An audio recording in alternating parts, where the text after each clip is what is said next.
Pelo sinal da Santa Cruz, livrai-nos Deus nosso Senhor dos nossos inimigos. Em nome do Pai, e do Filho e do Espírito Santo. Amém.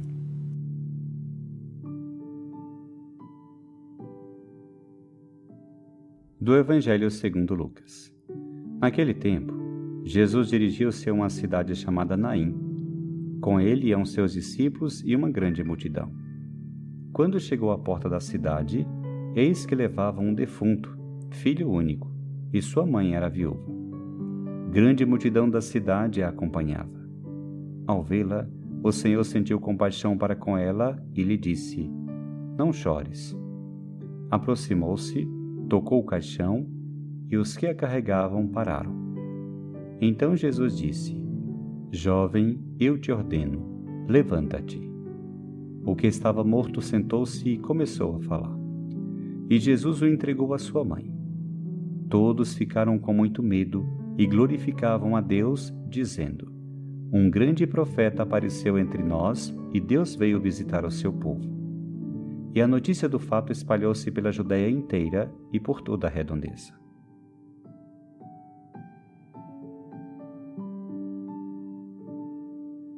O texto oferecido pelo Evangelho de hoje, extraído de Lucas, apresenta um acontecimento extraordinário. Jesus, na cidade de Naim, depara-se com um funeral. Uma viúva pobre perdeu seu único filho, e Jesus sente profunda compaixão por ela. Para entender o contexto, precisamos saber que uma viúva no tempo de Jesus era a mais pobre entre os pobres, porque as mulheres eram consideradas praticamente posses de seus maridos. Se uma mulher tivesse perdido o marido e só lhe restava um filho, o que seria dela sem ele? Ela se sente absolutamente desolada e abandonada. E o Evangelho nos diz que Jesus viu e sentiu compaixão.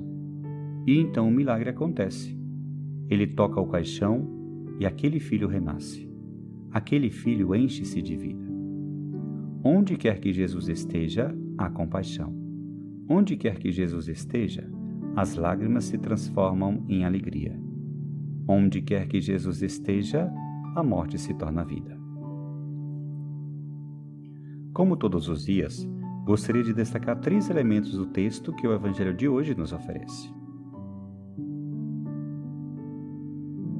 Em primeiro lugar, e nunca é demais enfatizar, vemos o reaparecimento da compaixão de Deus.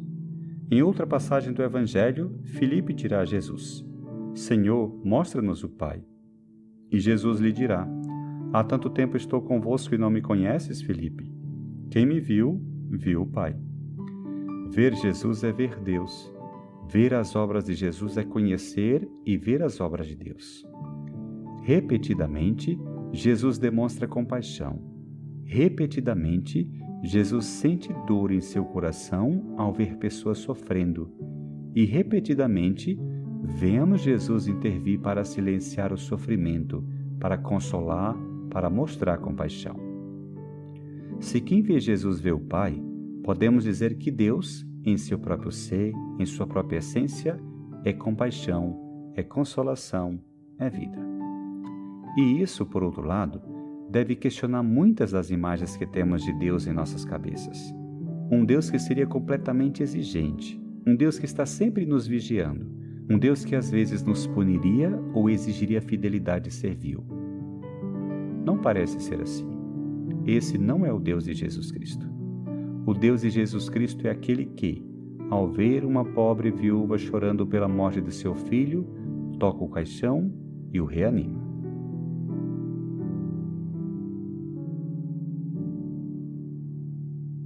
Se nesse primeiro momento destaquei a compaixão de Deus, a sua misericórdia, em segundo lugar gostaria de sublinhar que Deus transforma sempre o pior no melhor. Que Deus transforma pecado em perdão, sofrimento e dor em alegria, morte e vida, e por isso nunca mais podemos dizer que Deus nos envia sofrimentos. Deus é inimigo do sofrimento humano. Deus é inimigo da morte.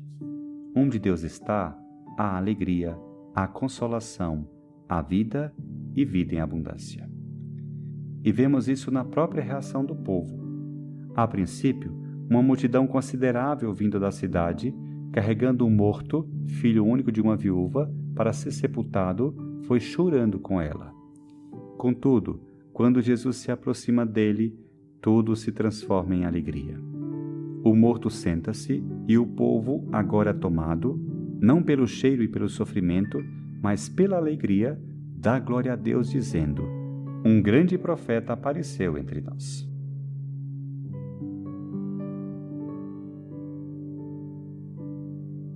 E aqui reside o terceiro elemento que gostaria de destacar.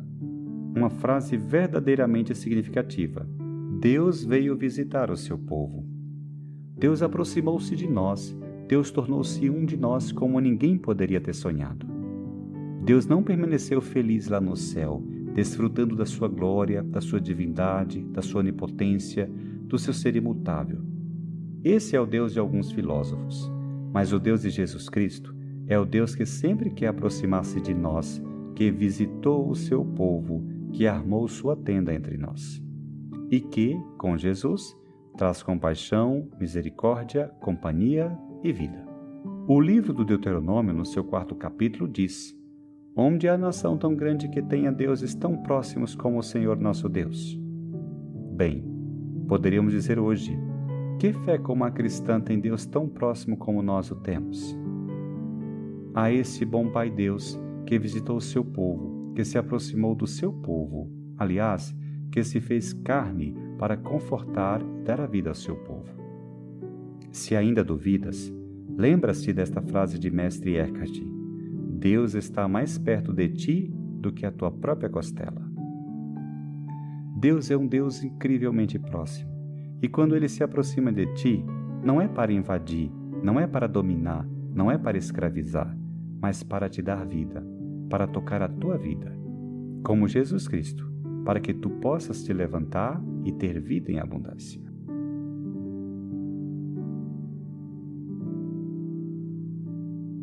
Que este Evangelho desperte a vida divina que há em ti, e que todo sofrimento, dor ou luto seja dissipado pela proximidade de Deus para contigo.